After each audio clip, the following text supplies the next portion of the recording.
Good morning. I'm Andrew Perchuk, Deputy Director here at the Getty Research Institute, and I want to welcome everybody to this joint conference of the GRI and the USC Huntington Early Modern Studies Institute, Objects in Motion in the Early Modern World. So please, everybody, we're an intimate group, so come move down towards the front. Everybody's friendly. And the other thing is we really want to foster discussion across the day, and it's difficult across the big expanse of the auditorium. So first I want to thank the speakers, the session leaders, and the moderators who have come from near and far for what should be a very exciting couple of days. This conference is connected to two research projects at the GRI. Next year's Connecting Seas Scholar theme, and a multi-year project on Trans-Pacific Exchange. And one thing this conference shares with these projects is an emphasis on bodies of water, not as barriers to cultural exchange, but as contact zones that facilitate artistic and cultural transmissions. And as Gerhard Wolff, who unfortunately cannot be with us today, and his colleagues remind us, the sites for these exchanges are not only the literal zones, but the oceans, seas, and ships themselves. I know some of you are also working on objects in motion across land, but that's okay too. Another point these projects share is the question of how the turn away from highly localized foci to broader perspectives of the complexities of interactions in the early modern period resulted in new understandings of the visual arts. I don't want to put additional pressure on you, but we are so convinced that the next 2 days will produce new insights that we have held off planning our next rounds of programs until we can take on board the results of Objects in Motion. So I want to thank our current partners, especially Peter Mancall, who has been supportive of the project from the beginning and who provided significant funding to realize this conference, and Amy Braden, who did a splendid job of coordinating things from the USC side. I also want to recognize our future partners, the Kunsthistorisches Institute in Florence, the Ayala Museum in Manila, and the University of Sydney. And Jennifer Furring from Sydney is here with us today. Finally, I want to thank the conference organizers, Daniela Bleichmar, Meredith Martin, and Joanne Pillsbury, who have provided the intellectual, not international, framework for the next 2 days. Now please join me in welcoming Peter Mancall, Professor of History and Anthropology at USC, and Director of the USC Huntington Early Modern Studies Institute.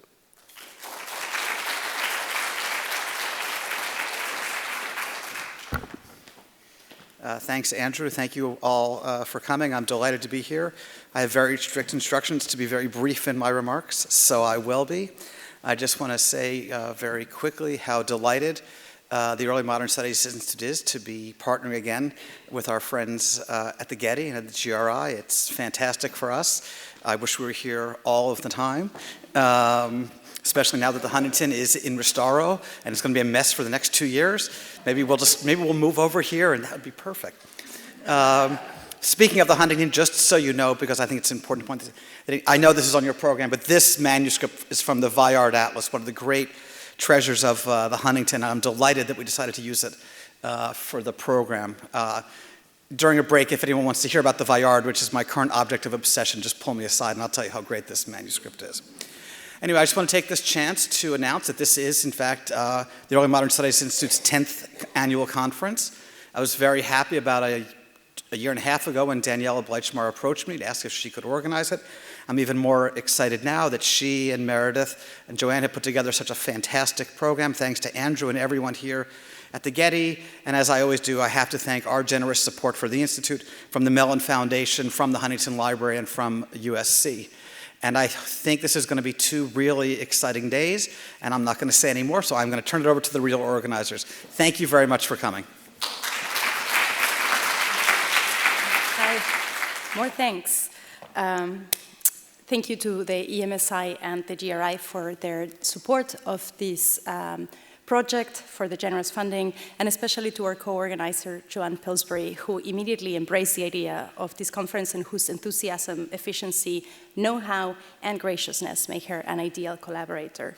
We also want to thank what we've come to think of as our dream team, Amy Braden and Karen Amundsen at the EMSI, and Sue Kang, Jennifer Schmidt, and Michelle Fahmy at the Getty, who took care of every last detail to make all of this possible. And I have to say that at times I thought we were planning not the conference, but the invasion of a small country. Such was the level of efficiency. I fear them and respect them. We also wish to offer our heartfelt thanks to the curators, conservators, and Getty staff members who will lead out the breakout sessions immediately after lunch today, making it possible for us to make the most of this wonderful venue and to take our conversation about objects out of the lecture hall and into the galleries, study rooms, and conservation labs. And I heard that some people weren't fully aware of what we're doing. So in your program, you will see this handout. What this means is that immediately after lunch, we'll have a quick lunch break, 1 to 2. And then from 2 to 3, we're going to split up into small groups and go into sessions to look at objects outside of the lecture hall and take advantage of the resources at the Getty. So there's, I believe, 8 choices. And you can sign up for one outside at the tables. There's a sign-up sheet. Choose your session.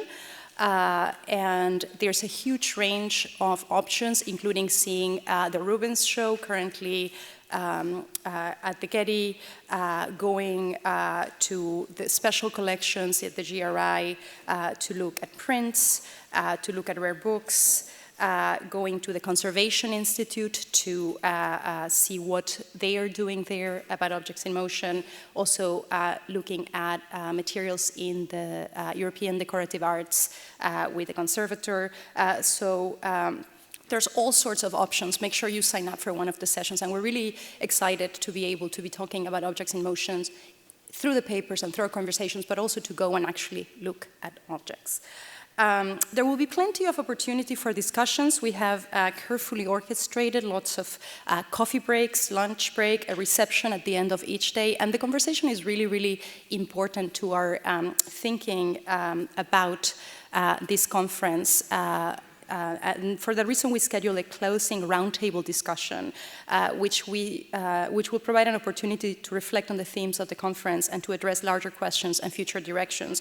So we very much hope that you will participate in that. And I should say that we're planning to edit a book from this, so we need your ideas for the introduction. Please help us. We conceived of this conference as an opportunity to explore the implications that current scholarly interest in objects or things, in global exchanges, and in mobility have for the study of the early modern period in general, and more specifically for art history. In the year and a half since we started planning the conference, we have seen so many other projects and events on related subjects to convince us of that existence of that elusive beast, a zeitgeist. If there ever was one, we're in it right now. All of a sudden, it seems that everyone is discussing objects and motion and the world. And yet the implications of this line of inquiry are far from obvious. What impact will this line of research have in the classroom and in the gallery, in the dissertations and books that are being written by all of us, in the directions that the study of art and visual and material cultures takes, both disciplinarily and interdisciplinarily? Okay, so just to say a little bit more about our thinking behind this and how we put it all together. To explore these issues, we invited scholars working on a wide variety of topics, geographic regions, and cultural settings to present their work.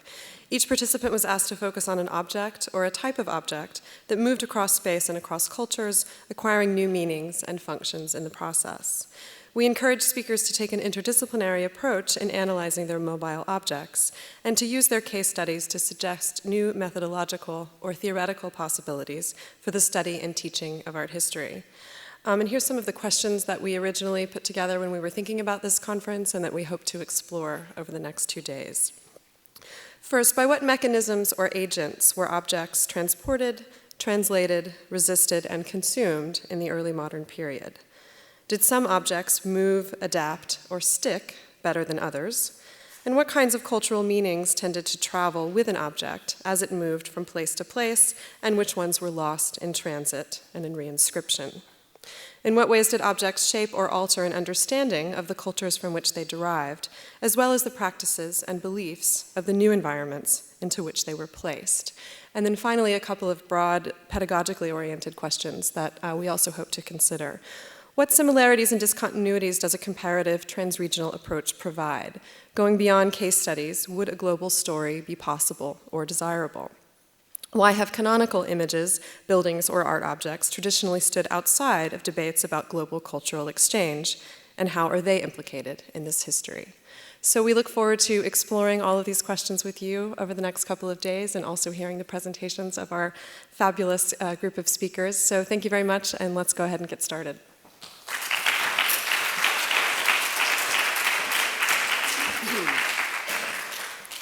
Good morning, good morning. I'm Joanne Pillsbury. I'm the Associate Director of the GRI, and on behalf of the GRI, it's my pleasure to welcome you all again. It's my pleasure to introduce the first paper of the day, to be delivered by Daniela Bleichmar. Daniela is Associate Professor of Art History and History at USC, and I'm very happy to announce our consortium professor at the Getty Research Institute for 2013-2014. Daniela studied history and science at Harvard, going on to earn a PhD in history at Princeton, where she studied with Anthony Grafton, among others. There, Daniela focused on a rich body of material, the botanical expeditions to South America in the 18th century, a corpus that was certainly known about, but until Daniela woefully underaddressed. Her 2012 book on the subject, Visual Empire, broke open the subject in an original and important way, and has already been recognized with numerous awards. Her research interests extend more broadly to the history of collecting, and she is the co-editor with Peter Mancall of the volume Collecting Across Cultures, and she is also a co-editor of the 2009 volume Science in the Spanish and Portuguese Empires, 1500 to 1800. Please join me in welcoming Daniela Bleichmar.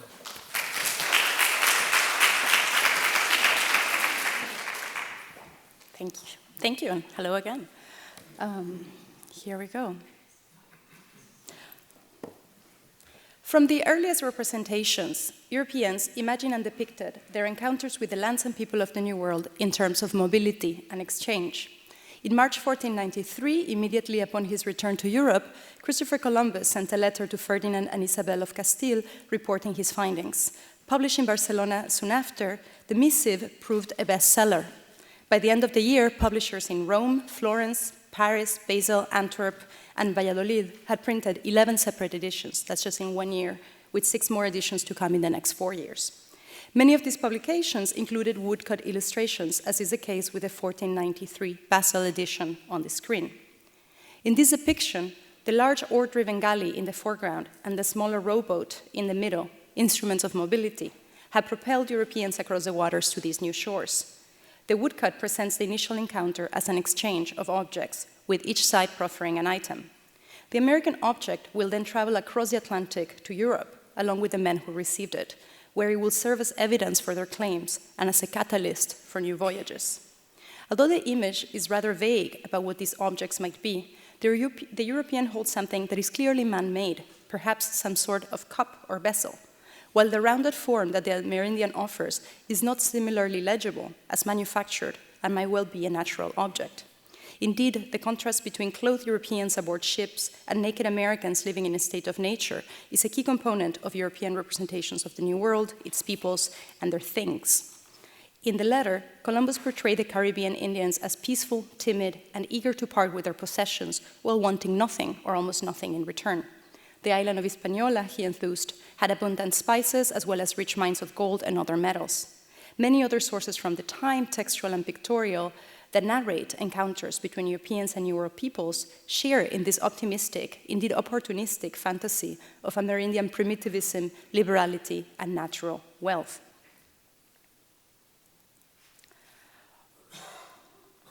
Overwhelmingly, here's the Bayard again.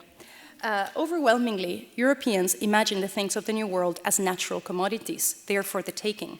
Working in the French city of Dieppe in the 1540s, the anonymous maker of the Bayard Atlas, a magnificent manuscript in the collection of the Huntington Library, charted the southernmost coast of South America by inscribing the names of coastal features, rivers, capes, and so on, and then freely imagined the unexplored interior of Patagonia as a place of naked Indians, parrots, monkeys, rich mines, lush forests, valuable woods. Amerindians, the map imagines, have nothing but nature, which they give freely. That is, they have no objects to offer as a mark of civility comparable to that denoted by European clothing and instruments. And the apotheosis of this trope is a well-known engraving by Theodore Gall, based on the design by Johannes Stradanus, printed roughly 100 years after Columbus' first voyage and letter. The engraving shows Americo Vespucci disembarking on the coast of Brazil to encounter America, personified by an almost nude young woman who rises from the hammock to greet him. Americus rediscovers America, the Latin legend below the image reads. He called her but once, and thenceforth she was always awake. They lock eyes in the suggestive promise of exchanges, material and perhaps corporeal. The print emphasizes a series of polarities. Amerigo, the male discoverer, and America, the female discovered. He stands fully clothed while she reclines almost nude. He presents powerful technologies and cultural symbols, the large ship, the armor, sword, cross, the astrolabe he prominently displays in his left hand, while she counters with curiosities and nature, a hammock, a Tupinamba club, and the exotic plants and animals that surround her, including someone's sort of imagination of what a sloth looked like, an anteater, this somewhat confused depiction of a pineapple here. And exotic nature is what characterizes America. And the preparatory drawing for this print, which is at the Met, each of the foreign creatures is carefully labeled with its name so that there's this interest in what these animals and plants of the New World are. Vespucci stands for technology, religion, exploration. America presents fertile nature, novelty, and possibility. The idea of New World Indians as uncivilized peoples without significant social or political organization, without major cultural or technological artifacts, and with nothing to offer but nature, would be challenged a few decades later when Spaniards encountered two major American empires, the Nahuas in central Mexico and the Incas in the Andes. Nevertheless, representations of encounter still focus on object exchange. Take, for instance, this spread from the Florentine Codex, an illustrated manuscript produced in the Franciscan convent of Santa Cruz de Tlatelolco in what is now Mexico City by the Spanish Friar Bernardino de Sahagún in collaboration with numerous indigenous and mestizo collaborators in the decades following the conquest of the Aztec capital of Tenochtitlan in 1521. The work is an illustrated manuscript with separate columns of text in Spanish and Nahuatl and numerous drawings. It consists of 12 books, the last of them on the conquest of Mexico. And this spread from that 12th book is part of the account of the initial meeting in 1519 between Cortés and his men. Here, I'm talking about this vignette. Cortés and his men who are still on board the ship off the coast of the Gulf of Mexico, and the ambassadors that the Aztec Emperor Moctezuma sent to greet them all the way from the great capital of Tenochtitlan, about 250 miles away. The top vignette shows Cortés seated and surrounded by his men and the indigenous interpreter Doña Marina, or Malintzin, receiving precious objects that include a magnificent and very large wheel made of gold, an item he later described in delighted detail in a letter to Charles V. And Cortés was excited not as much by the artifact itself as by its raw material. Here at long last were the rich gold deposits that Spaniards had been so avidly searching for the past 30 years. To the Aztec ambassadors, these objects were diplomatic gifts that signaled their emperor's might and magnificence. To the Spaniards, they were evidence of indigenous liberality and indicators of Aztec wealth, and therefore of potential gains. And this is a classic case of what the ethnohistorian James Lockhart termed double mistaken identity, a phrase he coined to describe the many instances in which Europeans and Amerindians failed to communicate, often without realizing it, due to their different and at times opposed interpretations of actions, statements, or objects. And note how the reciprocity of exchange that we saw in Columbus's letter has disappeared. Europeans receive objects but present nothing in return. A category of Mexican objects that immediately attracted the attention of conquistadors and missionaries alike were pictorial manuscripts, also known as codices. Mesoamerican indigenous cultures did not have alphabetic writing, but they did possess a sophisticated tradition of pictorial writing. These so-called painted books engage with almost every aspect of life, recording religious, historical, calendrical, and practical information. And I'm showing you two very rare pre-Hispanic codices, both of them screen folds, to give you a sense of what these materials look like. And they are rare because only 12 pre-conquest codices from central Mexico survive, a minuscule remnant of an unknown corpus that was almost completely destroyed immediately after the conquest. Soon after arriving in Mexico, the Mendicant friars waged what they understood to be a battle against the devil, burning and destroying temples, what they refer to as idols, and in general, anything they consider to be associated with idolatrous, that is, non-Christian beliefs, including almost all pre-Columbian codices. However, artist scribes continued to make codices in the colonial era, and the indigenous tradition of pictorial recording continued strong until about 1600, that is 3 generations after the conquest, the only native graphic tradition to do so. Mexican artist scribes adapted their craft to merge native traditions with European ones. One of the most famous examples of a colonial codex is the Codex Mendoza. Who has seen this before? Raise your hand if you know this. Okay, yes. It's very famous. It was made in Mexico City around 1542, about 20, it's okay if you haven't. A mere 20 years after the conquest of Tenochtitlan. And to make it, one or more indigenous artists created colorful drawings that communicated information about Aztec history, culture, religion, and tributary practices. Some of these drawings follow pre-Hispanic pictorial traditions, and others show European influence. Then, a scribe added an explanation glossing the images in written text in Spanish. The resulting work was a new type of object, a product of cultural mixing that brought together American and European elements. And European aspects include the paper used, the book format, the textual translation, the presumed patron and namesake, Viceroy Antonio de Mendoza, the scribe, and the intended audience. American elements include the tradition of pictographic writing used for record keeping, much of the information itself, and the artists or artists. And we also see the emergence of a mixed colonial component in the pictorial language, which combines a majority of native elements with some European ones derived most likely from printed sources. The Mendoza is composed of 72 pages of pictorial content that include Spanish annotations and 63 pages of commentary in Spanish. The image has primacy over the text, which deciphers the content that is transmitted pictorially for European viewers not familiar with now a pictographic writing or culture. The codex has 3 sections. The first 2 are thought to be based on existing documents, while the third is believed to have been created expressly for this document. The first section in 16 folios presents a history of the Aztecs from the founding of the capital city of Tenochtitlan in 1325, the image on your right, through the Spanish conquest.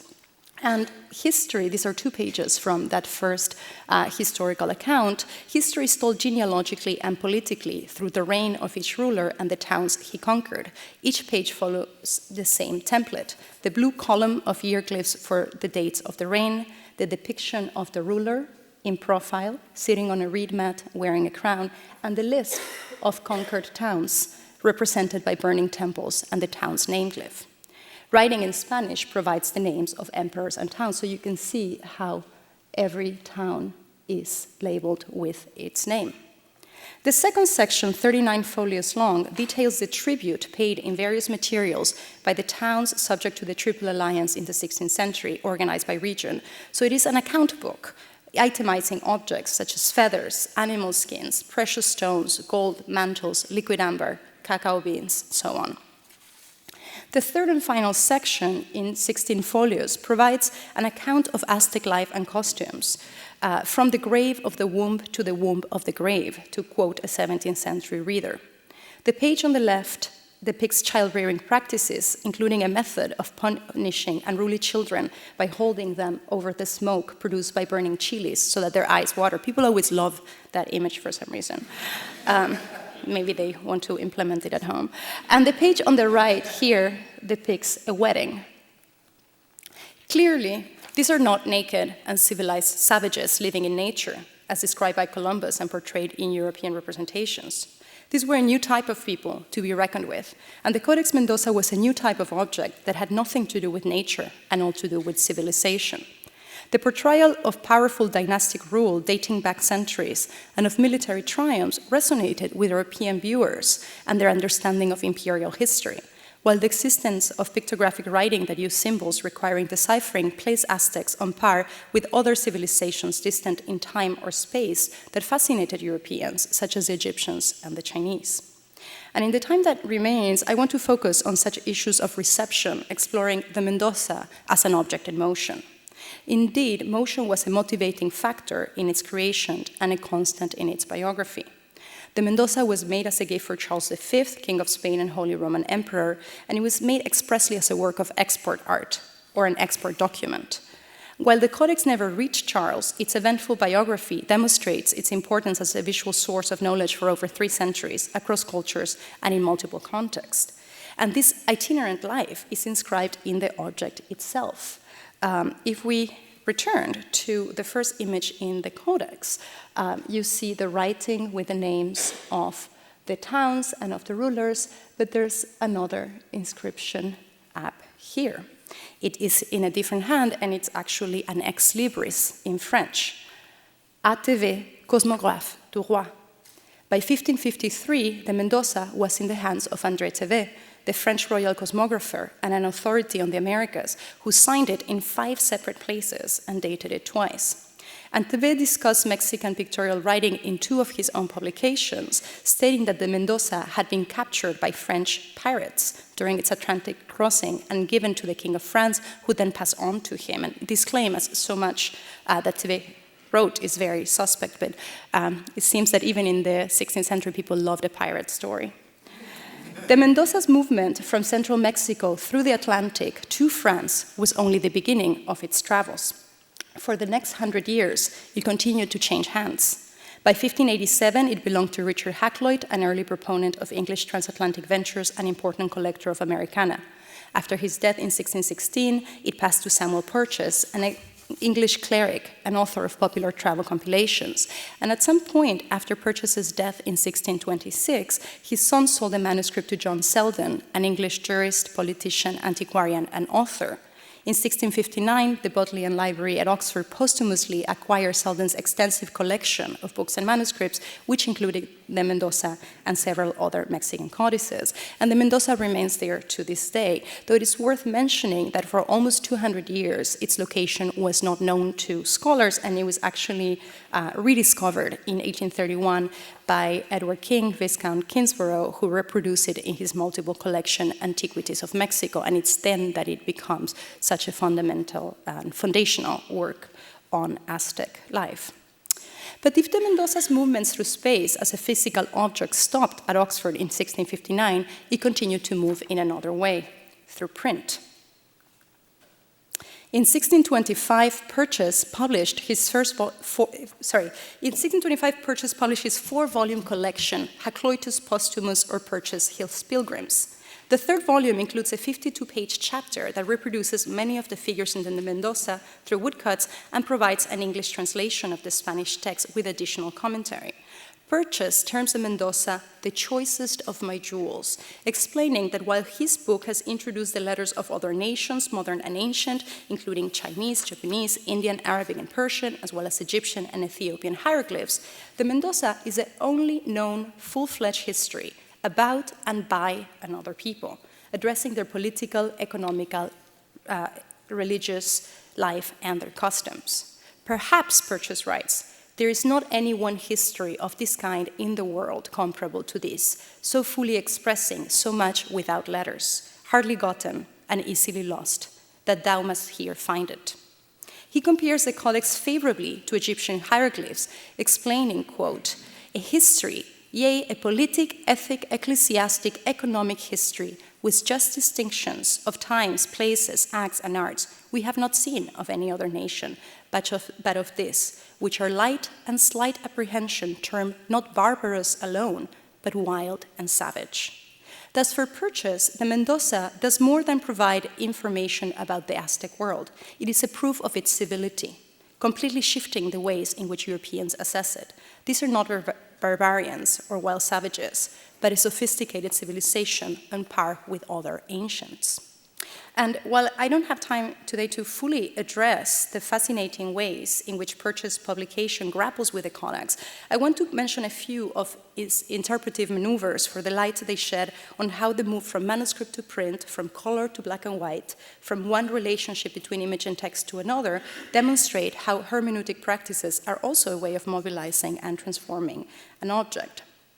So, Thebes' presence is erased, as is all the Spanish writing within the pictorial space. All the Spanish glosses disappeared, replaced with letters that are keyed to a text and with italicized commentary through which Perchuk deciphers images for viewers. So here you have Spanish marks on the image. Here they're all gone, and you have the letters that are keyed on to his own commentary. This maneuver achieves two effects. First, Perchuk extracts the explanatory narration that is inscribed in the codex, appropriating it for himself. That is, the commentary is not emanating from the codex, but from Perchuk as its authoritative interpreter. Second, deleting the textual annotations removes the Spanish presence from the codex. An early modern reader of Perchuk would not have witnessed the Spanish text within the image, and this transforms the codex into a pure indigenous object, pure very much in quotations, rather than a mixed colonial one. And this was one of the sort of consistent interests of early modern European viewers, to interpret this as pure, as indigenous, as untouched by Europeans, rather than recognizing it as already the product of mixing.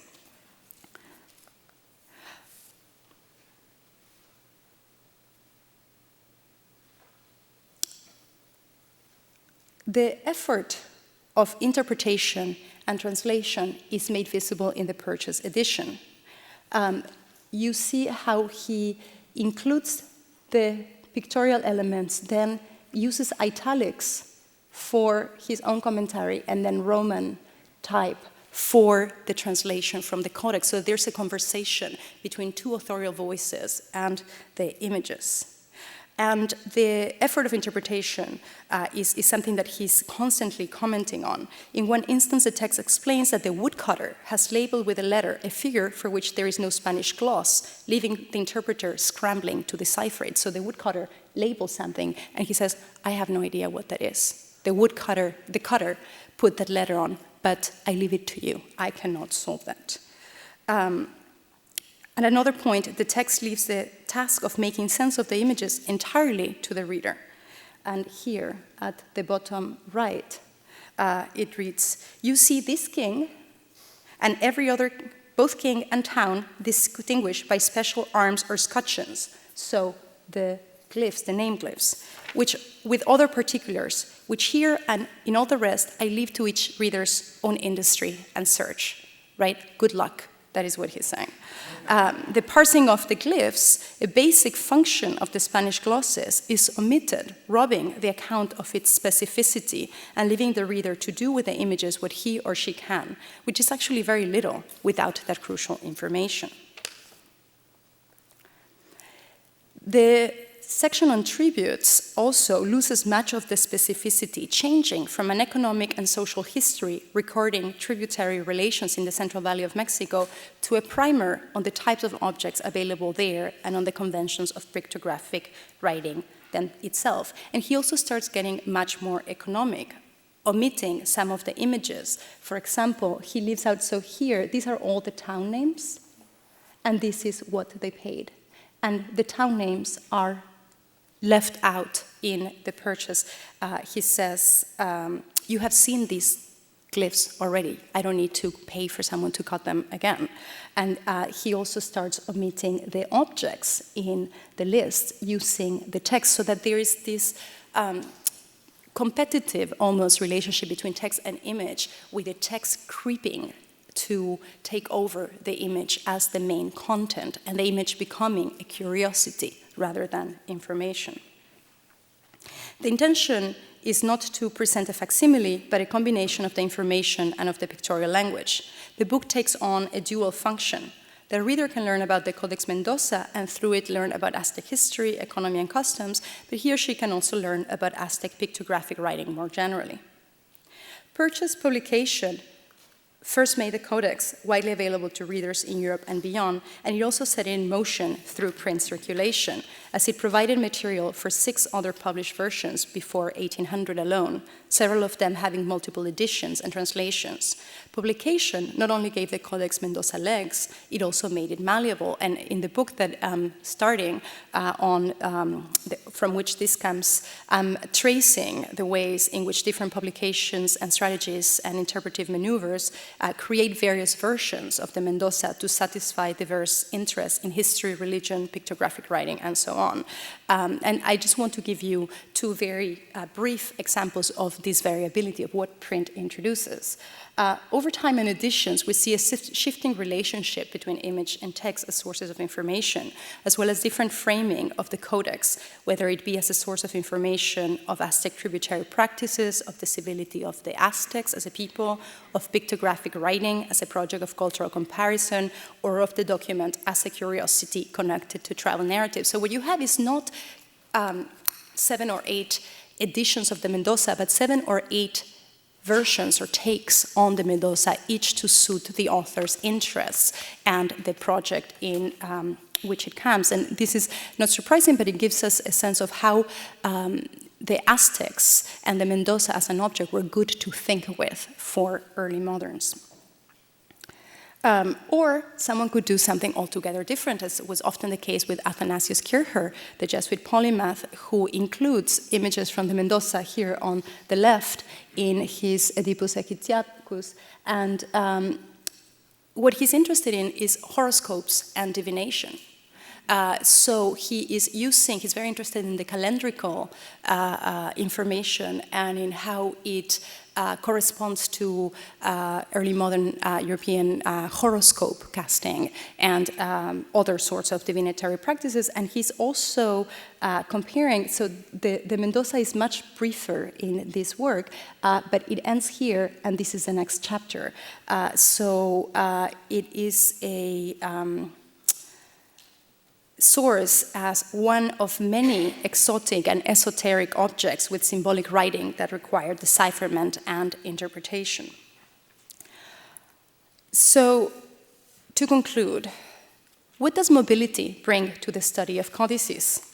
Is this a useful tool for writing their histories and for using them to understand the cultures that created and viewed them? Today, I have suggested that objects that move across cultures define and redefine the categories that makers and interpreters inhabit. As Europeans encountered the world in the early modern period, objects were crucial instruments for understanding others, for defining selves, and for making claims about the barbarity or civility of populations. Mobility can serve as a wedge, permitting us to open new interpretive possibilities as we follow early modern objects in motion. And these movements can be quite literally spatial ones, but also movements across time, across media, across hermeneutic categories. Thus, as it traveled from Mexico to Europe from the 1540s to the late 17th century and beyond, from manuscript to print, the Codex Mendoza existed as a patronage gift to a European king, as pirate booty, as a library treasure, as a scholarly source. It was a document of history, tribute, and customs, an ethnographic object attesting to the civility of Amerindian populations, and a source for the comparative study of religions, culture, and antiquity. The static object exhibited within a glass case, and I'm showing you here the Mendoza as it was shown at the British Museum in 2009, belies the multiple lives that it has led and continues to lead. And I could not resist ending with this installation photo of the Codex Mendoza as it was displayed in fall 2011 as part of a show entitled Treasures of the Bolivian. In the same case, immediately below the codex, so you see the codex at top, and right beneath it, the curators exhibited an illuminated manuscript of Marco Polo's travels, produced around 1400, a juxtaposition that suggests that these were both works through which early modern readers, makers, and viewers imagined the world and their place in it. Thank you.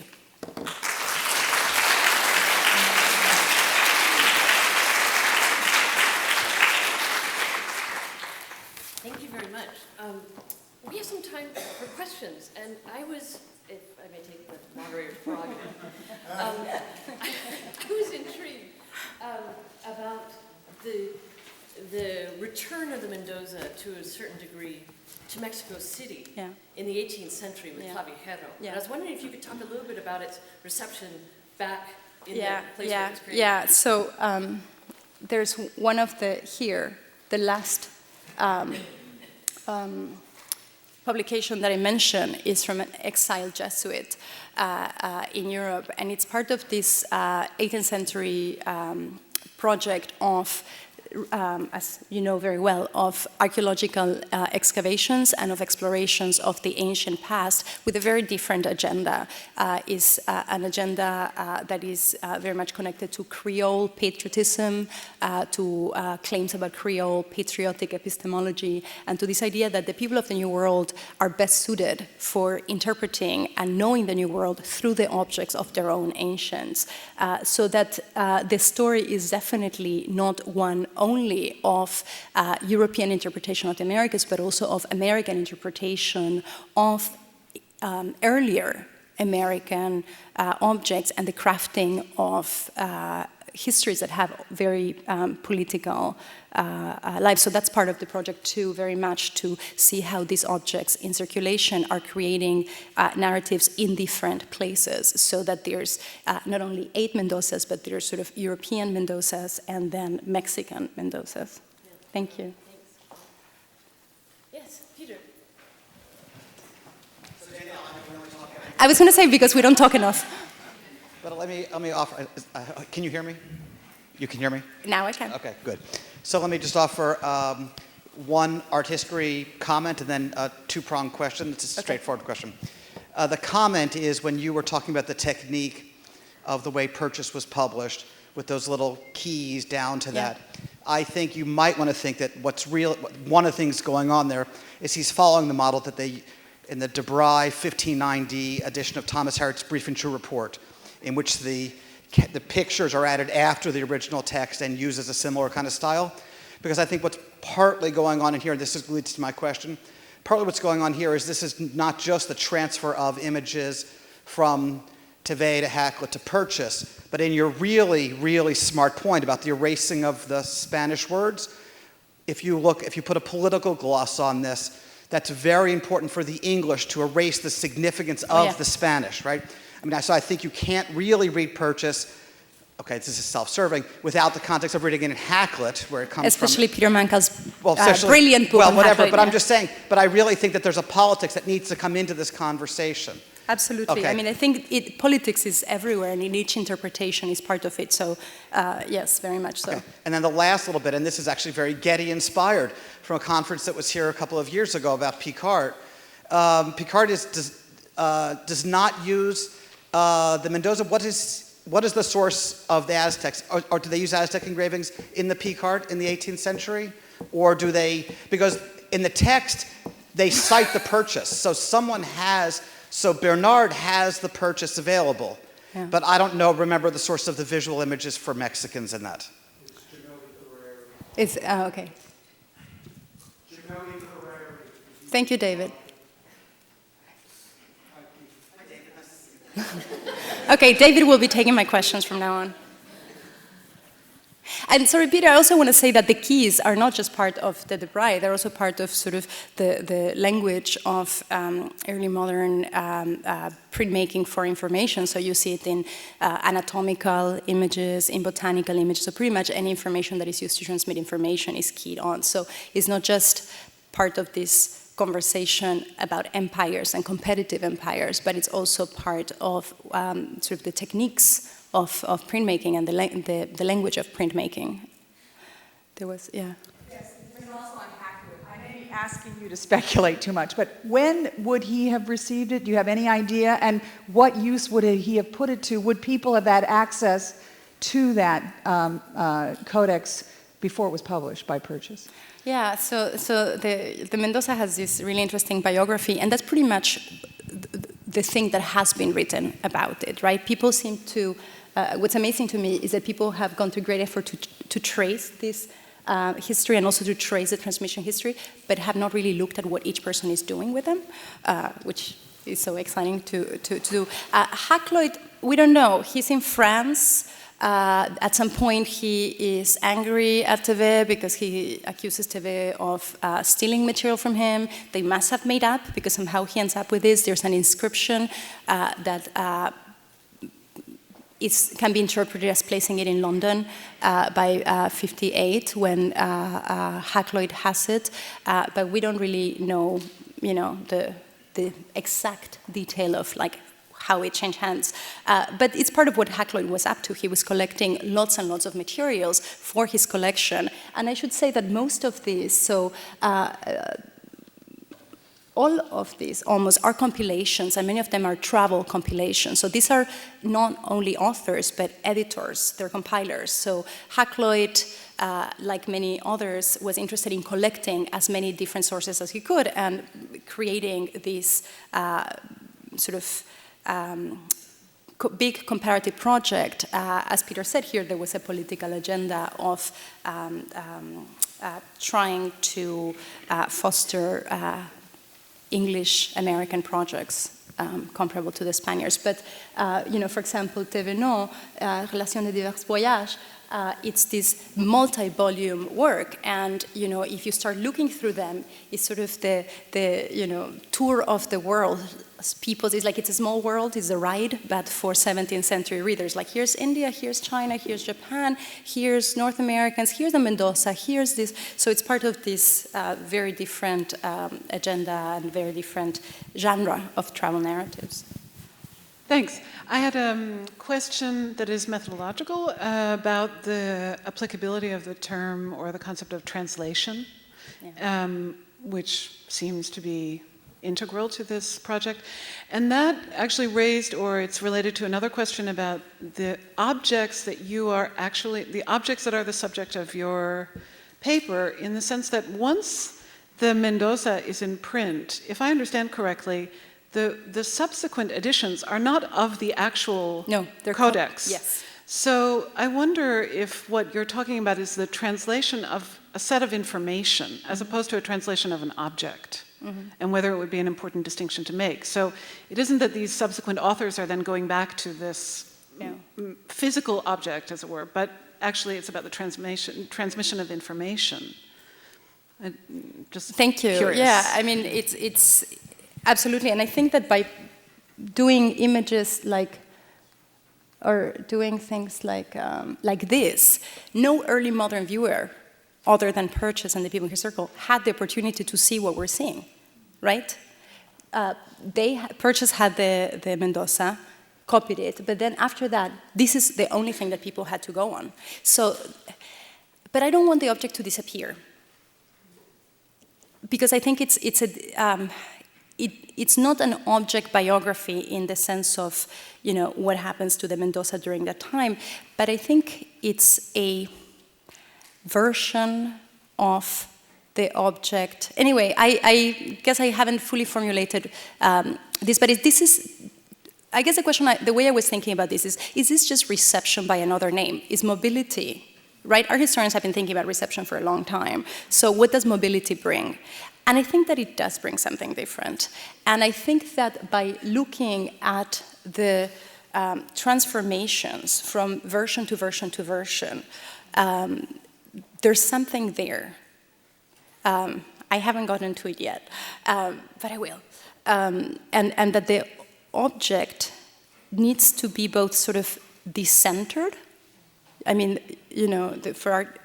for our historians, the object is always at the center. And so there's almost this perverse interest in my part of saying, like, well, what happens if we don't see the object, if the object is hidden, but we have these other sort of marks of it, like footprints of it in a way, and we track those. What other history of sort of change and transformation are we writing? So this is all very early on in this project, and what I guess what I'm interested in is how things change and what those changes mean. And then translation as a metaphor, I mean, I think it's what we always fall back on when, I'll get it. What we always fall back on when we are looking at this sort of like, often very complex ways in which text and image are coming together, and we don't have a better word. And it's not bad, but it's not enough.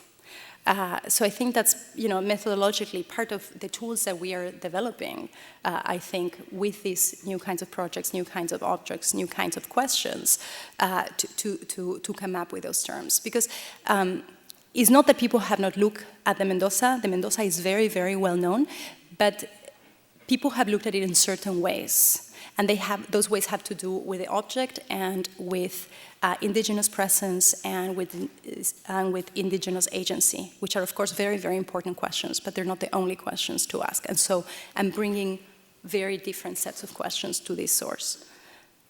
Stephen had a question. Hi, Daniela.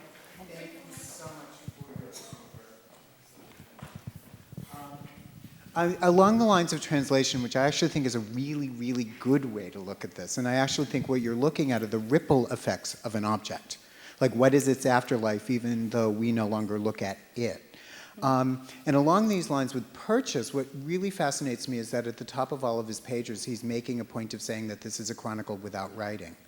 And, and I'm wondering, because it looks like, I'm really interested in that sort of transition of the image from information to what is ostensibly an illustration. Yes. And could you say more about this? Because we're talking about illustrations then without captions. And it leads into really, really interesting questions about scrutability, inscrutability, and Perchuk seeming to want to put this stuff in his own language, and then it's almost like he gives up. Yeah, thank you. That goes to the core of my interest in here, and that's very much why that chapter heading is really, really important. Part of my argument, eventually, will be about the Mendoza as a comparative object that is part of this first European project of cultural comparison, and of thinking about what does it mean to have people that don't have alphabetic writing. This is something that scholars are grappling with, Kierher, many others, and they're looking at hieroglyphs, they're looking at Chinese writing, they're recognizing those as sophisticated civilizations that don't have alphabetic writing, and the question of the New World is, what do you do with these people? Are they savages or are they ancient? So the mobility is not only across geography, but it's also about time. It's about this sort of achronicity of the Aztecs or of the Amerindians in the European scholarly imagination. So that the erasure of the image as a language and its transformation in an illustration is a key move in all of these editions. And it's a way of digesting it, right? Maybe translation, digestion, maybe we can start turning towards more bodily metaphors. I think we just have time for Vanessa and then Gina.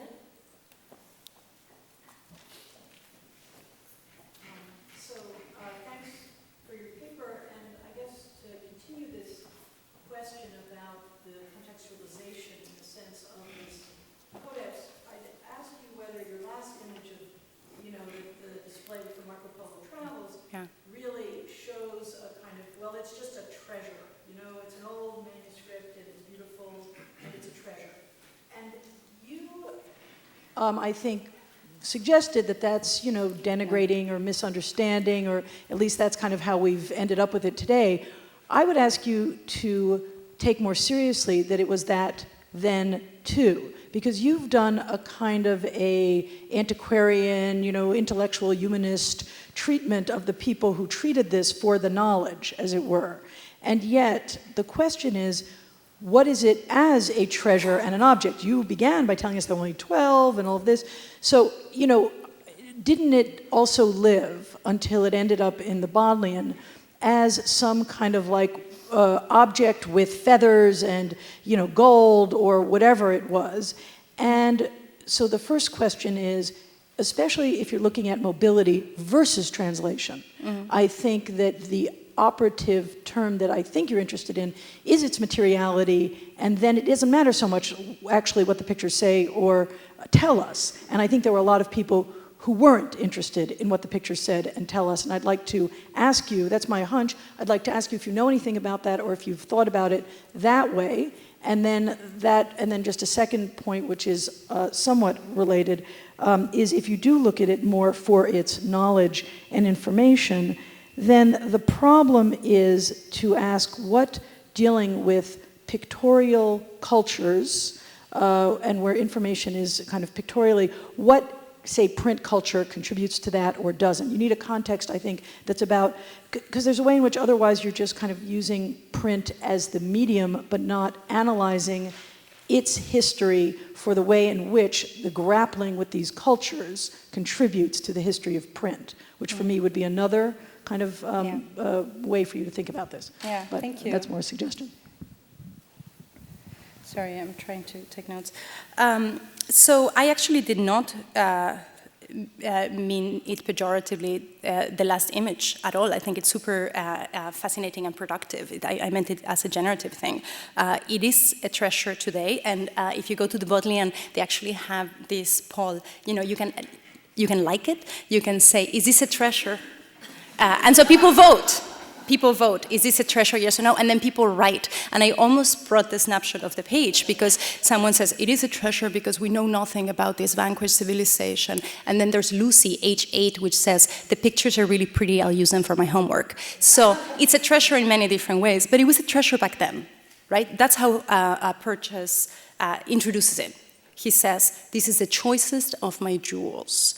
And I, you know, if you look at Perchuk, I mean, he has many jewels. He has a very vast collection. The book is long. This is, you know, not a thin pamphlet, but he calls out to it specially. So I think that it's, and Teve describes it as pirate booty, right? So this idea of the treasure is there all along, and I don't think it's a put down. Just like I don't think that looking at its life within scholarly circles, antiquarian and other, is incompatible with looking at it as part of the culture of curiosity and collecting, because those are integrated.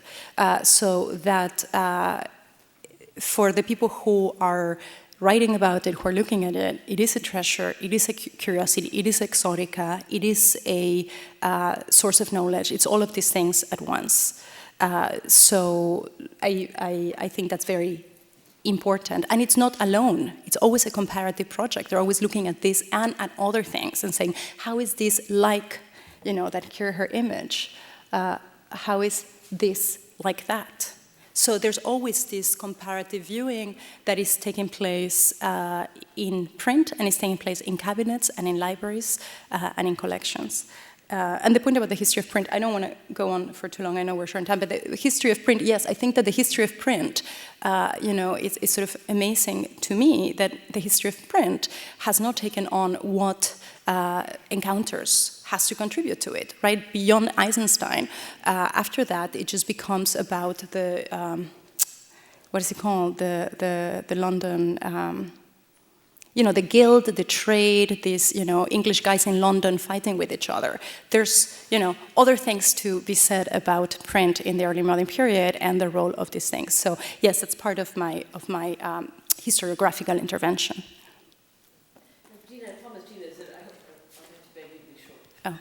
Oh, okay. We'll try to be short. I had very similar questions about the history of, like, I guess, the life of the object as in printed form and when the original object is no longer available. And question one was actually if all these printed editions have reference to the awareness or to the original object, or is it just the Perchuk that they cite? And B, in terms of thinking about the life of these things in printed editions or manifestations, I was just reminded not of translation much, but of, you know, more older sort of approach of George Kubler in Shape of Time, thinking about prime object, and, you know, sort of that just Shape of Time just, you know, would be a good thing to think about in terms of mobility across time and period and, you know, spaces. And I wonder if you ever consider that as sort of a good model to think about this. And third, sorry to make it long, but Edward King's rediscovery of the original object and reintroduction of the original object. And have you considered the images of publications after Edward King's reintroduction with these images that have lived on after Perchuk's edition? I wonder what you actually would discover from that kind of comparison. You might have to leave some of this for the discussion. Yes, I was going to say, I don't think I can do all of this. Yes, Kubler and sort of the changing form and the sort of a genealogy of form is certainly an approach to this. I stopped with the Clavijero edition, which is the late 18th century edition, partly because I ran out of slide, and in part because this is early modern. But the Mendoza continues to be printed and discussed, into the 20th century, and probably there will be a new edition as well. So it will continue. So it doesn't stop, and one could do this sort of, history of all the editions. I'm not sure that's what I'm going to do, but the 19th and 20th century history is equally fascinating, and it certainly becomes involved with nationalistic agendas, with the presence of Mexico at World's Fairs, with the sort of invention of a sort of patriotic Aztec pass for 20th century art.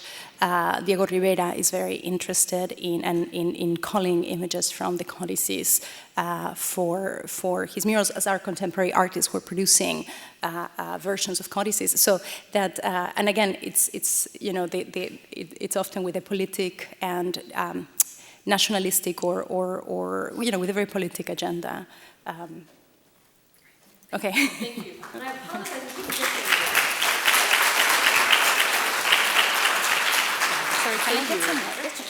Take it with you. I guess as an organizer of a conference, one is always worried about the cat catching people's tongue. I don't think that's going to be a problem today. Thank you, Daniela. Our second speaker of the morning is Claudia Swan, Associate Professor of Art History at Northwestern University. A specialist in early modern Dutch and Flemish art, Claudia shares with Daniela an interest in the history of collecting, art, and science. Following an undergraduate career at Barnard, Claudia studied with Elizabeth Cropper at Johns Hopkins and then went on to earn a PhD at Columbia University under the direction of David Friedberg. Her first book on the Clutius botanical watercolors, published in 1998, was reprinted in 2000, and her co-edited volume, Colonial Botany, Science, Commerce, and Politics in the Early Modern World, originally published in 2004, was also republished in 2007. And I have to say, if any of you are so lucky as to own some of Claudia's books, hold on to them. Her wonderful 2005 volume, Art, Science, and Witchcraft in Early Modern Holland, was a mere $890 on Amazon the last time I checked. But it does come with free shipping. Claudia's contributed to numerous catalogs and collections of essays on subjects ranging from the art of natural history to the history of the imagination. She will speak to us today on trading in the senses, exotica on and off the early modern Dutch marketplace. Please join me in welcoming Claudia.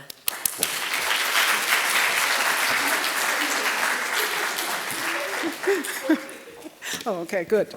Yeah, the book was purchased by libraries and is widely available. And okay, this and this. Good. Thank you all for being here. The revised title of my talk is Exotica on and off the market, or Exotica on and off the early modern Dutch marketplace.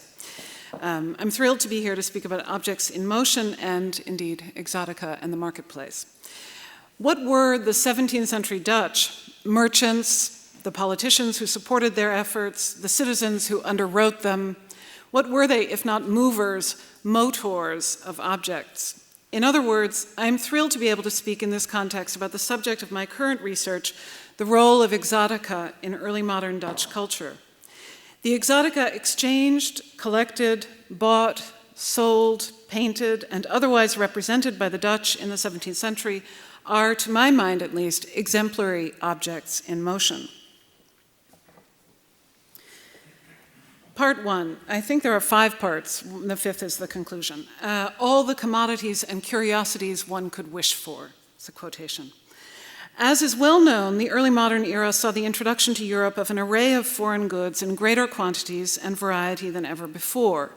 Among these goods were spices, botanical and zoological specimens, coffee and tea, porcelain and other artifacts, precious textiles, ethnographic goods, and other curious items.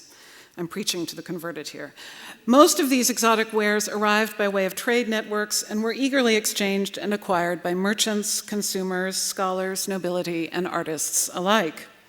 The influx of foreign goods made its mark on and off the stage, at home and in semi-public institutions. Likewise, pictures, poems, and a variety of publications across the continent offer evidence of widespread interest in exotica. The Dutch Republic played a prominent role on the global stage in the 17th century, and the northern Netherlands were likewise suffused with foreign wares. Exotica from the east had traveled overland for centuries already by the time the Dutch East India Company, the Verenigde Oost-Indische Compagnie, or the VOC for short, founded in 1602, and the West India Company, the WIC, founded in 1621, secured trade routes formerly controlled by the Spanish and the Portuguese, bringing the Dutch to prominence as global merchants, and the capital of the Dutch Republic, Amsterdam, to prominence as a European port of entry for so many spectacular and profitable new commodities. From the early 17th century, copious goods, from the early 17th century, Dutch and foreign authors alike celebrated Amsterdam as a hub of commerce in wonders and foreign or exotic goods. René Descartes, who lived in Amsterdam during the 3rd and the 4th decades of the century, marveled at the copious goods exchanged there. He wrote in May 1631 of the pleasure of seeing, quote, the ships coming into port here, bringing all the produce of the Indies and everything rare in Europe, close quote. Oh, and then he continued, what place on earth could one choose where all the commodities and curiosities one could wish for were as easy to find as in this city? The opening in 1611 of the Amsterdam Exchange, modeled on London's Royal Exchange and Antwerp's Bourse, fortified the city's role as a hub of trade connected to all parts of the globe, principally by water. The Beurs itself, the exchange, designed by the city architect Hendrik de Keyser, was situated on the dam for which the city is named, with direct access to the water by which so many goods were conveyed to it for sale and purchase. Images of the exchange, prints published in order to celebrate its opening, such as this one, and paintings made throughout the century alike, show teeming crowds of men in the interior courtyard where trade was conducted, for, by the way, 1 hour a day. In ways very actively, in ways generally unremarked by historians of Dutch art, these images regularly feature men in turbans and tari, the cloaks, silk cloaks, agents, that is, from the Middle East, or from Central Asia, from the Levant, mingling with the Dutch and other European-dressed merchants. By way of practices institutionalized by the VOC and the WIC, and at and around the Amsterdam Exchange, 17th century Holland abounded in exotica. In many cases, as famously of tulips and nutmeg, unfamiliar goods were introduced to European markets as medical remedies. In 1602, in a letter to surgeons and pharmacists traveling with the VOC, the botanist Carolus Clusius set out guidelines for the collection of specimens to be brought back for study and use. Nutmeg, black pepper, white pepper, Jakarta cotton were among the varieties specifically requested, and coincidentally among the most marketable items returned from the East Indies by the merchant ventures. It's worth remarking that this portrait, I haven't said very much about the slides, I don't have time, but that this portrait features a variety of exotic spices on the ledge below the figure of Carolus Clusius. That is to say, specimens that he studied as a natural historian, specimens that were brought back to him by the VOC, the Dutch East India Company. These exotic specimens were quickly subjected, once secured, to strategies of description and assimilated to a rapidly expanding knowledge of the natural world in such spaces as the Leiden University Garden, which Clusius directed. Here, too, you can see an array of exotic specimens in the lower register of this print made in 1610. Unfamiliar specimens, natural and man-made, were also keenly bought and sold in these years, and in some key instances were taken as booty. Now, I'm a big fan of the history of pirate booty, by the way. Of piracy, and I think there's a lot to be said in terms of objects in motion. It's not myth. The 50,000 pieces of porcelain, the countless silks, and Chinese books that were brought to Amsterdam in 1604 by the captain and national maritime hero Jacob van Heemskerk were taken booty. They were taken from aboard a Portuguese vessel. These are some of the earliest goods that are characteristic of the VOC trade, and they were actually stolen. The flags of trade masked the acts of war, and the accumulation of wealth fed both practices avidly. One way to understand Dutch mercantile endeavors of the 17th century is in relation to the effort to establish the place of the nascent republic within Europe. It would surpass Portugal and Flanders, with their hubs Lisbon and Antwerp, as the European hub of commerce in exotica. Descartes sets the stage nicely. He declared in the same letter quoted above that there is no one here other than me who does not engage in commerce. He says he could walk the streets in Amsterdam all day long and nobody would notice him, and they're also busy with commerce. And the bulk of that commerce for which the Dutch strove to be known was in exotica. That is, objects that were moved from afar, objects whose trajectories the Dutch set in motion, controlled, and redirected. Part 2, outlandish without origin. What made an object or an artifact exotic? On the one hand, where it occurs in the 17th century in Latin, or in the vernacular form, so vreemd or uitheems in Dutch. Vreemd really means strange, and uitheems means outlandish, literally. The term exotic means nothing much more than foreign. On the other hand, the term and the objects associated with it carry an aura, and carried an aura, an otherness, an unfamiliarity capable of evincing wonder. As Anne Goldgar has pointed out, tulips, for example, were prized exotica, although the strangeness to early modern eyes of the tulip is difficult to reconcile with their seemingly intrinsic Dutchness to our eyes. They were called, in the 16th and 17th centuries, a strange and outlandish plant, by Rembert Dodoens, foreign to us and a stranger, by Jean Franot, strangers unto us, outlandish flowers, by John Parkinson.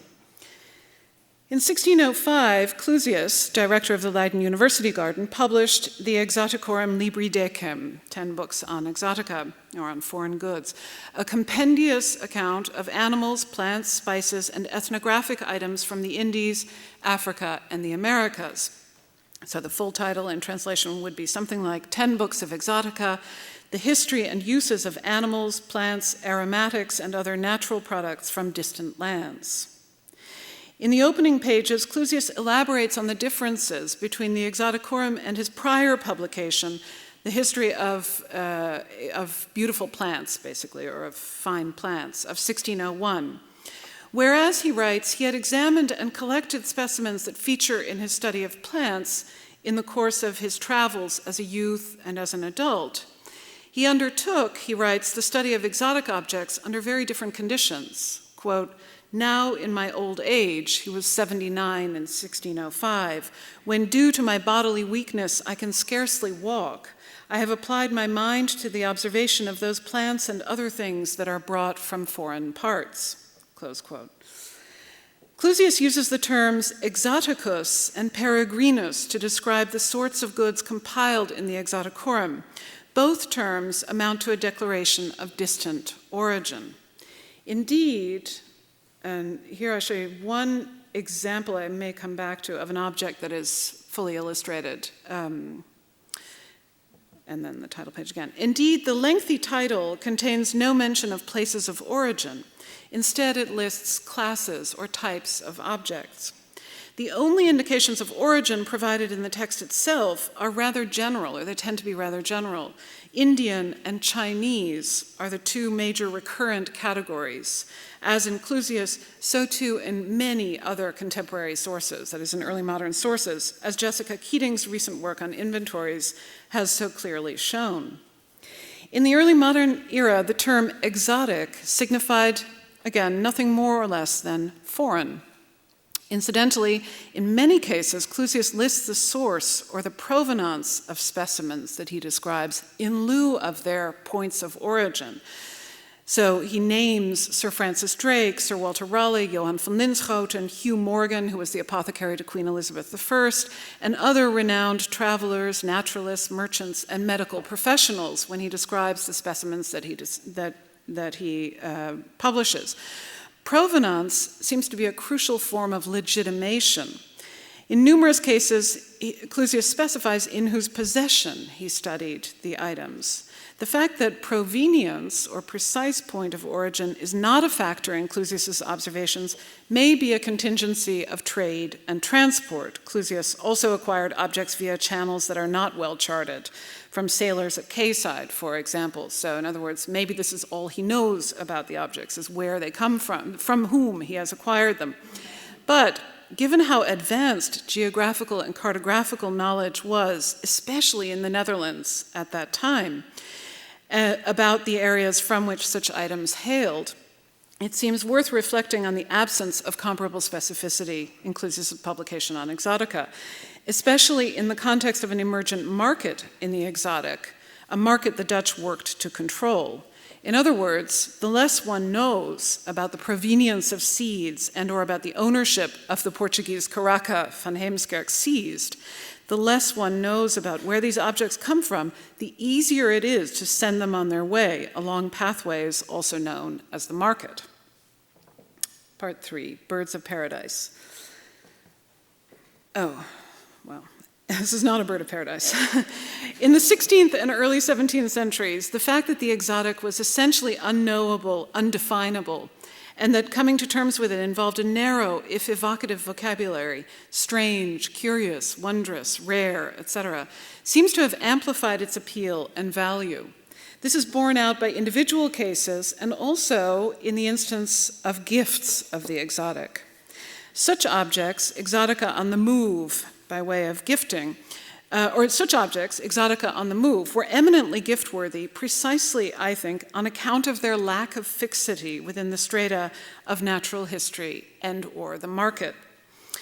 There are many, many examples of gifts of exotic objects, and these are not exclusive to the early modern era, so it's just my particular obsession. I'm showing you here a Ceylonese ivory fan as an example of a transaction that occurred in 1610 when the Dutch, who were angling constantly for support of their revolution, basically against the Spanish, made a diplomatic gift to Henry, Prince of Wales, hoping momentarily for English support, and he died too soon to be of much use. But part of the gift included Dutch paintings, notably of sea battles in which the Dutch vanquished the Spanish, Dutch tapestries, so these are fine Dutch products, speaking to the values of the Dutch country, and then tapestries woven in gold that had been presented to the Dutch by Moroccan ambassadors 5 years previously, so in 1605, and a Ceylonese ivory fan that had been given as a gift to one of the Dutch merchant captains, Joris Spilbergen, who sold it to the States General, saying, you know, I have this fine, artfully crafted ivory fan. It was given to me as a gift, but that's no matter. And if you wanted to pay me something like maybe 400 or 500 or 600 guilders, it's yours to pass along. So it's a fine and quite elaborate example. Another elaborate and very well-known example of a diplomatic gift, although it isn't usually described as such in the first instance, but it was, is the rhinoceros depicted by Albrecht Dürer, which was given by the Sultan of Gujarat to King Manuel of Portugal. And in turn, I mean, what do you do as King of Portugal? If you receive a rhino, you send it on to the Pope, right? So it was in turn shipped to Rome. It unfortunately did not arrive, but was a diplomatic gift. Now, the status of exotica as gift is, I think, also well represented by a somewhat lighter, airier specimen, the bird of paradise, whose glorious and awe-inspiring plumage was first viewed in Europe in the 1520s. Brought from Banda to Lisbon by Portuguese merchants in the 16th century, the bird of paradise was a much sought-after exotic specimen and became the hallmark of a fine collection. By the 16th century, it had acquired quasi-mythological status, largely on account of its beauty, but also because many specimens were imported. By the way, they were imported dead. I mean, they weren't imported live, but many of them were imported, in addition, without feet, which were hacked off in order to better preserve the carcasses. Notwithstanding the fact that numerous accounts, Aristotle's among them, specified that the bird of paradise does have feet, well into the 17th century, authors maintained that the bird remained in perpetual flight, in endless ascent toward the sun or the heavens, so hence the name bird of paradise, right? Without feet, you have to stay in the celestial realm. The bird's value was compounded by the fact that early accounts told of their having been presented to the Spanish king as tribute, often along with spices. One such account, written in the 1520s, describes a gift of 5 of them, along with some cinnamon, nutmeg, mace, and cloves. It states that the Moluccans, quote, hold these birds to be celestial, even when they are dead, and they never corrupt or smell. Their plumage is of diverse and very beautiful colors. They are the size of turtle doves and have a very long tail, and if one of their feathers is plucked, another grows, even when they are dead.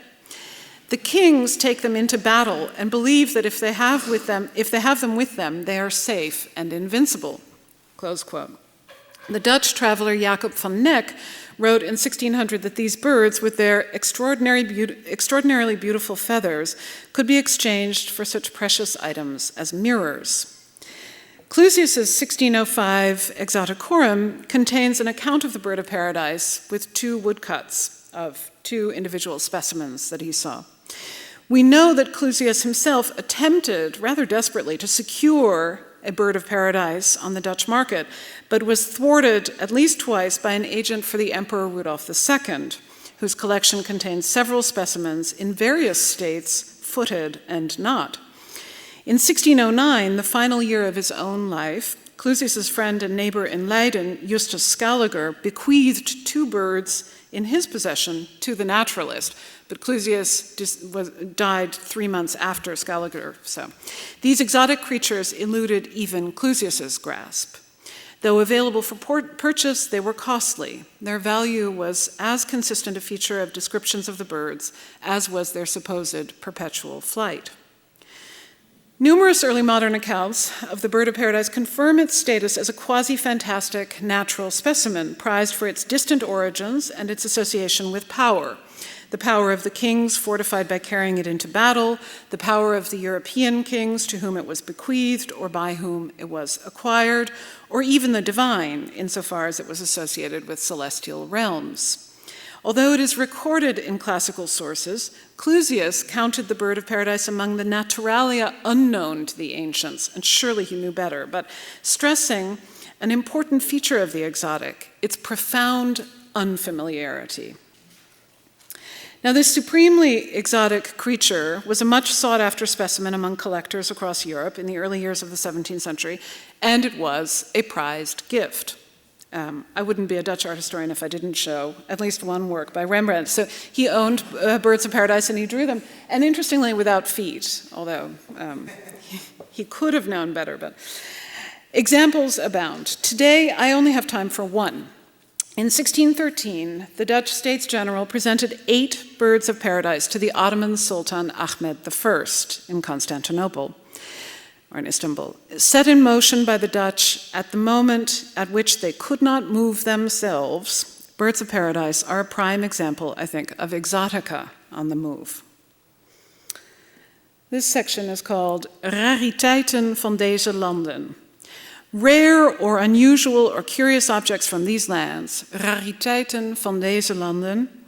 This phrase, borrowed from Dutch state documents dated 1612, aptly describes the vast array of costly, elaborate, exceptional, and locally produced items and objects presented by the first ambassador of the emerging Dutch Republic to the Ottoman Sultan Ahmed I in Constantinople.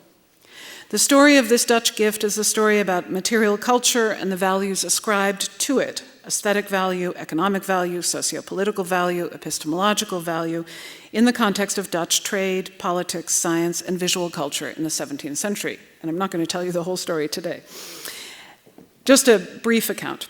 In March 1612, the Dutch diplomat Cornelis Haga arrived in Constantinople with a limited retinue and a complex brief. There, in the early years of the Dutch truce with Spain, he secured the favor of trade capitulations on behalf of the States General, that is, permission from the Sultan to trade in Ottoman territories without penalty. Haga was granted an initial audience with the young Sultan Ahmed in Topkapi Palace on May 1st, 1612, on the occasion of his arrival. This elaborate ceremonial occasion is described at length in a Dutch pamphlet printed the same year in Dutch and then subsequently in English, which triumphantly declares that, quote, all Turks were very pleased by the friendship and alliance secured between the Sultan and our lands, close quote. Indeed, although by and large the Ottomans seemed relatively unengaged with European powers, agents of the Sultan had expressly sought out an alliance with the anti-Spanish Protestant Dutch and must have been pleased to have secured their favor, also in regard to their relations with the Safavid Empire. In the spring of 1613, the Dutch gift, a sort of gift sealing the deal of these trade capitulations, arrived. This shipload of objects was an expression of gratitude to a friend, so-called, while the lavish gift also complied with the expectations of the Ottoman court, and it represented the emergent Dutch Republic by way of material culture and goods as masters of trade, as masters of objects on the move, you could say. What did the Dutch give? A staggering amount, lots and lots and lots of valuable, and in many instances, extraordinary goods. And as I said, lots of local goods as well.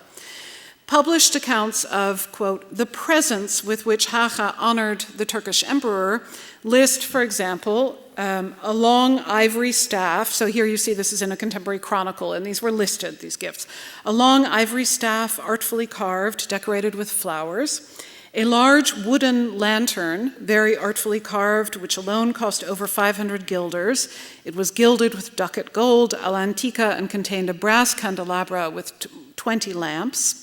This lantern is a fascinating object itself, though it doesn't survive because it was designed by the city architect of Amsterdam, Hendrik de Keyser, for the Sultan Ahmed Mosque, which was under construction at the time. But it's listed here, it's described, and its value is noted, or its cost. A very large and costly lacquerware chest, beautifully gilded, made in China. And then the next item is another large lacquerware chest, beautifully gilded, made in Amsterdam. A very beautiful large brass candelabra, a lacquerware writing desk. In addition, numerous pieces of beautiful porcelain and featherwork boxes. Now, I'm not going to fetishistically show you examples of similar objects. I mean, I will fetishistically show you a few examples, but I won't show you many and many. Birds of paradise are also itemized in that list, as is their value. Or again, their value is listed. Also listed are an incised gilt harness for the Sultan's oldest son, vessels made of mother of pearl, a parrot enclosed in crystal in such a way that one cannot see how it came to be there or understand what it could have been, beautifully incised and gilded swords, pieces of fine Dutch linen, very costly, ebony chairs covered in purple velvet embroidered in gold, satin cloths in various colors and very long, mother of pearl vessels with gilt silver feet, some very precious embroidered gloves, a spiral staircase, and other things artfully turned in ivory, and beautiful vessels of rock crystal. I wasn't exaggerating when I said it was really a lot of stuff. The published accounts mention various other delights in addition. Now, this is a magnificent understatement. In addition to the foregoing, the Dutch ship came laden with an ample selection of the highest quality textiles, velvets, satins, silks, a total of 879 pieces of porcelain, 2 salted oxen in 4 barrels, a variety of cooking utensils, some Dutch gin, prints and maps and atlases and books, including 11 books by Calvin and the Atlas Mercator bound in red velvet, as well as printed portraits of rulers on red satin in round wooden frames, butter, and slightly more than 3,000 pounds of Edam cheese. And several sets of elaborate armor, including an enameled harness. These additional items are listed in the Register of Goods and Presents and accounted for in surviving receipts in a subsection of the register labeled Gentilessen en de Vrijigheden, or delicacies and delights. The register also lists gold and silver medals, ivory models of spinning wheels and staircases, embroidered gloves, 3 telescopes, 200 tulip bulbs, 4 turbo shells in filigree on ivory feet, as well as other shells in silver. The 1612 Dutch gift was vast, though judging by accounts of Islamic courtly gift practices and Safavid Ottoman exchanges, for example, perhaps not exceptionally so. The contents of the gift spanned the gamut from naturalia, such as the birds of paradise, to artificialia, and from indigenous to exogenous products in much the same way that early modern collections, especially of the sort identified as Wunderkammern, did. Why did the Dutch give so many varied items, so many of them highly local? Think of the cheese, the prints and atlases, Haarlem linens, telescopes, and so many of them foreign. Why, in the case of the mounted worked shells or the birds of paradise, did the Dutch give exotica, highly sought after and extremely expensive unique objects that defied placement? Baudartius' 1624 account of the gift concludes with the statement that, quote, "These presents were very welcome and greatly appreciated and were considered much more valuable than if they had just been so many vessels and beakers of gold and silver. Because silver and gold beakers and cups that the Turks receive, they bring straight to the mint and make money of them," close quote. Now, without rehearsing the historiography of gift-giving as ethnographic or historical event, I want to suggest that the 1612 Dutch gift makes sense in the relatively occluded context of the diplomatic gift. So it's that particular kind of object on the move, or object in motion, I would say. In a crucial study of late antique Byzantine and early Islamic diplomacy and exchange, Tony Cutler has salvaged diplomatic gifts from what he calls that special oubliette, where historians keep the evidence they consider unhelpful to the understanding of political and economic events. And he recommends emphasis on the role of gifts as objects of display, stressing the importance of the display of diplomatic gifts, a feature common to all of the gifts and the givers he studies, and to the Constantinopolitan receipt of the Dutch gift as well. As the foregoing presentation or list of the contents of the Dutch gift might suggest, there is substantial resemblance between the goods and the presents purchased for the Ottoman Sultan and those assembled in Wunderkammern. The rariteiten van deze landen presented to Ahmed I oscillate in kind and nature in a way that echoes the categories of objects in the collections of wonders and curiosities. One key area of overlap is display, and I show you just one example of an image purported to represent such a collection, with the emphasis on its presentation or its ostentation to a viewer. In the case of collections north and south of the Alps, display was associated with autoptic experience as much as prestige. In the case of diplomatic gifts, sensory experience exemplified by the category of wonder and display is also crucial. According to the Dutch chronicler Baudartius, Haga's May 1613 audience with the Sultan was arranged so that he might personally deliver the beautiful presents, and it was an extraordinary audience, so-called. Normally, the Sultan granted an audience to ambassadors when they arrived, and a second when they left their posts. Haga had this extraordinary audience, and during it, Baudartius writes, he honored the Turkish emperor with these lovely geschenken, presents, all of which were exhibited publicly and for all the world to see under a long gallery, and they were all individually carried by attendants from the smallest to the largest of them, according to the custom of these lands, in order to amplify the display. Close quote. The gift, as I have described it here, is characterized by two primary qualities. The goods presented by the Dutch are mercantile goods, objects they are in control of mobilizing on the market that they are at that time increasingly mastering, also by way of the capitulations Ahmed granted. They are market goods off the market, though. The other key quality has to do with display and spectacle. The matter of value and the crucial role display played for all the parties to the Dutch gift are borne out by the birds of paradise, which also exemplify the exoticism of transcultural objects. 8 specimens were purchased, likely originally purchased from Arab traders in the Moluccan Islands. They were sold by an Amsterdam merchant of Chinese porcelain to an agent of the ambassador. Fortunately, the Dutch remain they are still as bureaucratic as they were in the early modern era, and all of the receipts for all of the goods that were made and presented survive. 8 specimens were purchased. So they were sold in Amsterdam to an agent of the Sultan by a merchant of Chinese porcelain, and in turn they were presented to the Sultan. The birds transported to Constantinople did not fly there, but they did ascend in value along the way. The invoice of the Amsterdam merchants who sold birds to the purchasing agent for the States General shows that they cost 31 guilders each.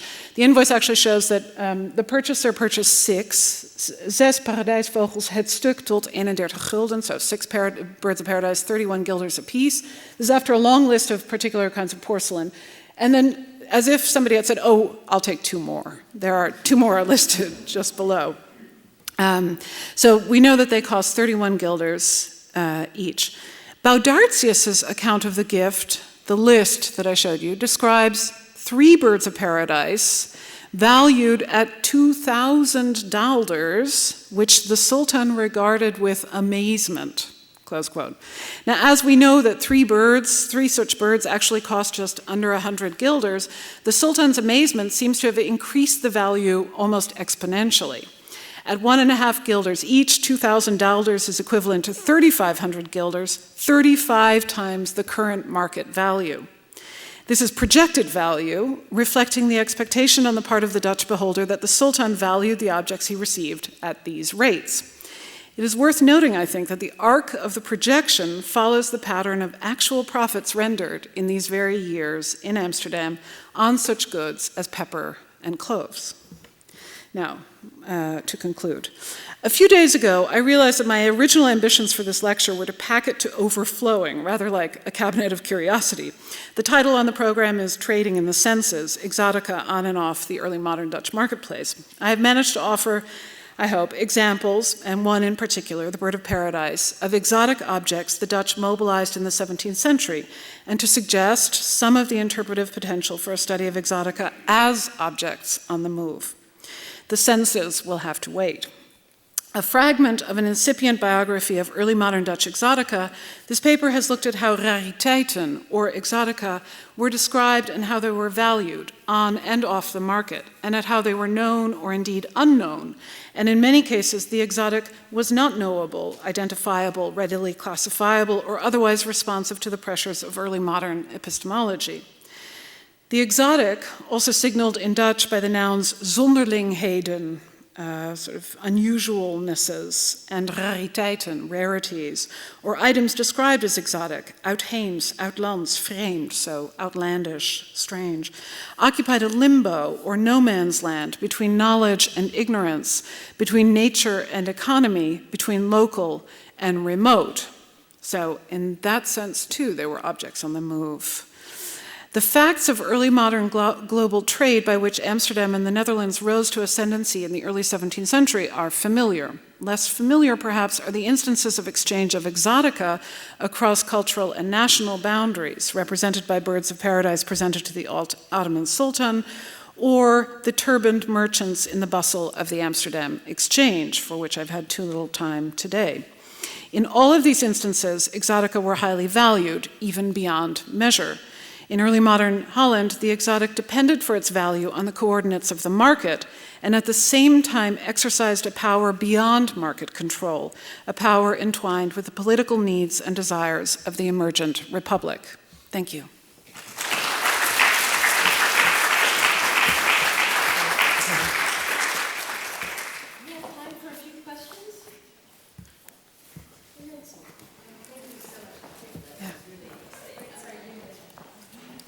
She just said it was interesting.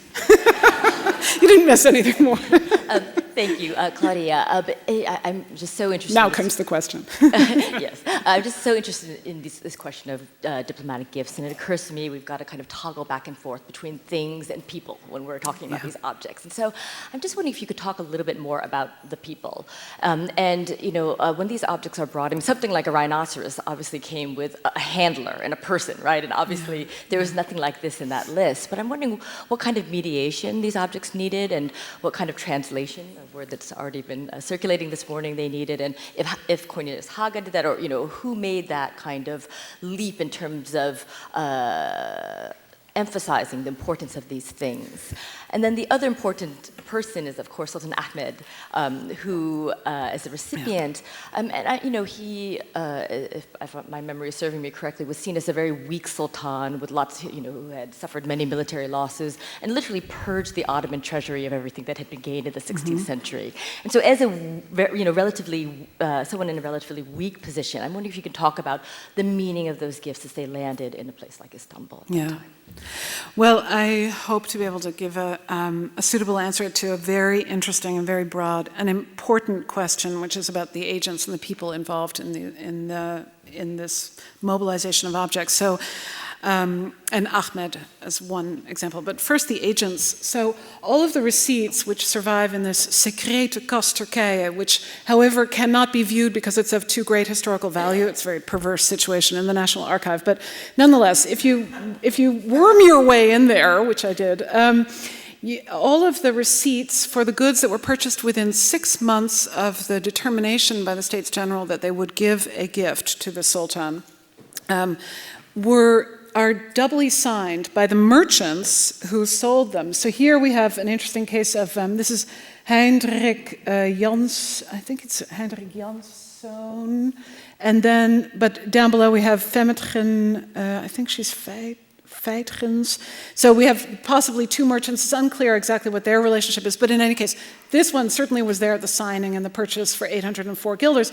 And then all of them are countersigned by this fellow, Lambert Verhaar. And Lambert Verhaar was a Flemish jeweler who lived in Constantinople, who, when he got wind of the fact that the States General were going to give this gift, offered his services, came back to Amsterdam, or came back to The Hague, and he offered his services as purchasing agent. Now, the role of Verhaar is important in this story, but the role of the jeweler agent, I think, is a much bigger story. And it's one I really only quickly alluded to by showing a detail of this Emmanuel de Witt painting that, as to the best of my knowledge, nobody has written about. It's very peculiar. I mean, it's been described, but so this foreground detail of what is clearly some kind of commerce between the Dutch fellow in his... here, this Dutch fellow, I mean, I have to sort of dressed in sort of standard Dutch clothing, and then what must be an Asian merchant of some kind. I believe he's holding a jewel in his hand, so he has his hand cupped, and there's a point of sort of reflective light here. I apologize, it's a terrible photograph, but, and then this turbaned fellow is coming to look into it. Now, the trade in jewels, small portable items, very, very valuable, is actually one of the, I think, channels into not just objects in motion in the early modern era, but also the exchange of information, because a lot of jewel merchants were also diplomatic agents, one could say. So trafficking in knowledge and information. So those people, I think, are very important. There's some great work being done on agents and agency, double agents by Marika Keblusek. There's some wonderful recent publications on the issue of agency and art agents as well. In the case of Ahmed I, this is a very long story about the receipt of the gift, right? So we know, because we know from the receipts, and we know from some of the literature around the production of the gift that this lantern, that was it was the costliest item. It was made by a number of different craftsmen because it involved the carving of wood, it involved also copper, and then also the glass and candles, etc. That this was intended for the mosque that was under construction. And Ahmed indeed was considered relatively weak and was committed. I mean, he was only, 17 at the time or something. It was not but this is not so unusual. But he was very involved in the construction of the Sultan Ahmed Chami. And it has been suggested to me by a historian of Ottoman architecture that there are major deposits of cash into the building registers in the years that the Dutch were in Constantinople, and that they may actually have also found their way into his graces. Now, was it Ahmed himself? No, actually. It was the admiral of the Navy who contacted Prince Maurits initially to try to make an anti-Spanish alliance, right? So all of this is being done kind of around Ahmed, and then I don't know whether he really played such a significant role or whether the possible deposits of cash and the lantern were just kind of gestures in his direction. We don't have any records of the receipt of the gift. Sorry. Thank you first for your talk and the new material that you showed us. Wonderful, and I've at least learned what is now a Dutch delight in comparison to a Turkish delight.